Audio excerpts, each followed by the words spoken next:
Sanibonani guys, igama uNqobile niphuthela mazibela e-homecoming ngomhla ka-13 Agasti. Yo guys, namhlanje-ke bekumshubela uZethu bekade kusuku lwakhe le-hearing emva kokuthi phela abonakale necala lokutetisa umuntu esibhedlela la angavazi phela aqashelwe ukusebenzela khona. Hhayi-ke guys, uMatron ubekade enze edume ngazo-ke wayicindezela ingane yabantu. Hhayi-ke bekufike nabantu abayikhulu bezolalela phela emhlanganweni ukuthi kuzothiwani. Impela-ke uMatron hhayi ugijime nazo guys, washo ukuthi uZethu uthathe nje igunya engavaze anikelwe lona ukuthi akutetise umuntu nge-cesarean section, eqamba amanga ethi udokotela osebenza kulesa sibhedlela ebengaqashwanga neze. Washo nanokuthi akupheli lapho, uZethu usaqhubeka ubona ama-patient kubo ubuthaphuthaphu ayangena ayaphuma ama-patient uyawelapha ngaphandle kwe-practice number. Konke lokho nje kumane nje kwamnemba ngampela uZethu, wabonakala njengomuntu onecala ngoba vele ngokomthetho awukwazi ukuthi ubone iguli privately ungenayo i-private number. Kumele kube khona amabhodi orejista kuwona kuqala azokugunyaza ukuthi ubone iguli privately. Hhayi-ke angiphathi-ke ukuthi ahambe lapha esibhedlela etetisa umankonyane, nakhona kumele phela uqashwe kwaziwe ukuthi hhayi uyasebenza laphaya manje ukwenza. uZethu-ke yingakho guys egcine-ke ebonakala enecala, baphinde futhi bamjezisa ngokuthi bamsuspend ekubeni udokotela for unyaka wonke, which means akukho la azosebenza khona for the whole year, akukho la azovula ngisho indawo yakhe ayimele kuyona for unyaka wonke nje. Kahle kahle akayena udokotela for unyaka wonke. Hhayi-ke zibe buhlungu lezo y'ndaba kuZethu impela, iy'nyembezo zamile ukuzibamba ugirl, kodwa hhayi bekade zishisa la eduze kwamehlo. Hhayi-ke uMatron umane wayishaya isifuba-ke, ngambona ehleka yedwa ebheka phansi esho ukuthi washa kakubamba kunjanyana. Guys, akupheli lapho, unodokotela ekuthiwa uMkhize. Lokho kumele kube uyena vele lapha esibhedlela ngosuku lokuteta kukaMankonyane. Lo dokotela-ke guys uhambile waya ngasese eyombonga phela uMatron ngokuthi amkhave, angasho ukuthi lo dokotela lo kwakumele besemsebenzini kodwa wamane wayilovela. Ushilo ukuthi yazi angazi ngikubonge ngani, kodwa Matron athi khululeka wena, ngikutshelile ngathi amanzi amancane lawa, yabona nje lilagundanyana bengivele nje ngiwubekile unoxhaka, hhayi lamane layiphosa langena galakada. Wathi hawu kodwa yini ngakubonga ngayo, yazi phela wena ngikuyisha impilo yami. Wathi khululeka, sofika isikhathi la engizodinga usizo lwakho nami ngiyokutshela ukuthi kuzobe kuyinini lapho. Lapho uMatron ugqevuza nje iy'ndaba kangaka, akazi ukuthi indodana yakhe incike ngodonga laphaya, izwa yonke inkulumo guys.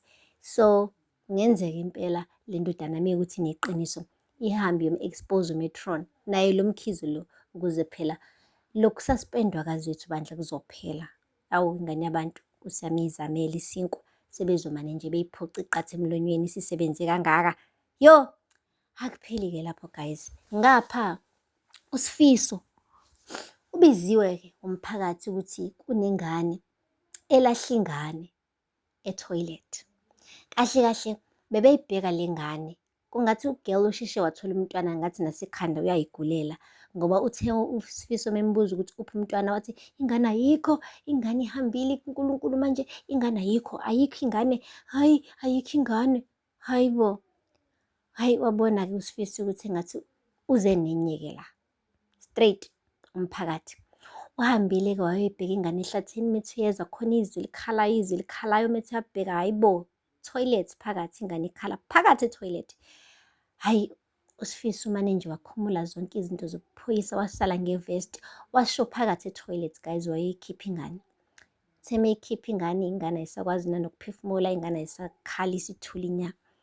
Wazama-ke phela njengephoyisa ukuyinyakazisa, akazi phela ukuthi enze njani ngoba phela akayena udokotela.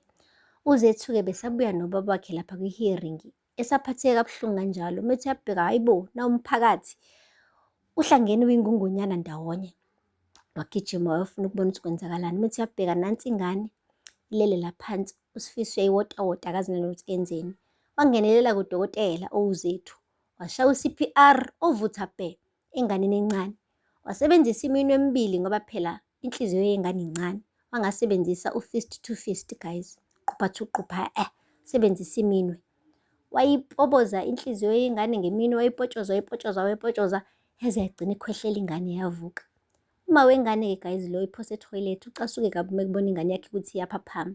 Ngathi u-girl bekade vele nenhloso yokubulala ingane yakhe. Hhayi-ke asithembe-ke ukuthi bazomsusa eduze kwale ngane ngoba ayiphephanga ngampela nomama ofana njenganaye. Guys, uphinde waba yiqhawekazi-ke futhi uZethu, ngisho kubuhlungu kunje esaspendiwe. Ushilo uSifiso ukuthi ube nesibonakaliso ezivela kunina osewalala ukuthi uZethu njengoba elaphaya kuleya mphakathi kunesizathu, unobizo lokusiza abantu. Kodwa uZethu mane wathi nje uma wakho-ke ngathi uphosisile kulokho ngoba engasho kanjani ukuthi ngibizele ukusiza abantu mekuwukuthi ngisaspendiwe unyaka wonke. Hhayi-ke guys, uSifiso washo kodwa ukuthi yabona lento yokuthi njalo mesihlangana mina nawe kube khona ingane sisizayo phakathi uphawu. Ngazi-ke ukuthi uphawulani, uphawu lothando noma uphawulani, kodwa-ke sobona khona kumazwibela alandelayo guys ukuthi uhloseni uSifiso kule nto ayishoyo kuZethu. Aphela lapho-ke amazwibela namhlanje, ungakhohlwa ukusubscribe ne-like and-comment. Until next time, bye. Sanibonani guys, igama unqabile niphuthela amazwibela e-homecoming angomhla ka-13 August. Yo guys, namhlanje-ke bekumshubela uZethu, bekade kusuku lwakhe le-hearing emva